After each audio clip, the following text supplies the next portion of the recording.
আসসালামু আলাইকুম সবাইকে। আজকে আমি আপনাদের শিখাবো ফিতা থেকে গিরা ও গজ ভাগ করার সহজ উপায়। 1 2 3 অথবা 1 2 3 4 এভাবে 36 পর্যন্ত, এই যে 36 পর্যন্ত 1 গজ। তাহলে আমরা এখানে 1 গজ 36 ইঞ্চি, এখানে অর্ধেক ভাগ করলে আধা গজ বের হবে, হাফ গজ। এখান থেকে মাঝখানে ভাগ করলেই এই যে 18 ইঞ্চিতে হাফ গজ, এই যে 18 ইঞ্চিতে হাফ গজ। আবার 18 থেকে মাঝখানে ভাগ করলে আবার 9 ইঞ্চি আসবে, এখানে 4 গিরা।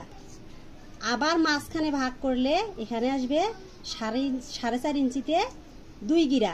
আবার মাঝখান থেকে ভাগ করলে এখানে আসবে 2.2 ইঞ্চি 2 পয়েন্ট, এখানে 1 গিরা। এটা দর্জি কাজের জন্য শিখতে হবে, এগুলো সোজা উপায়। এটা হয়ে গেছে কাটা।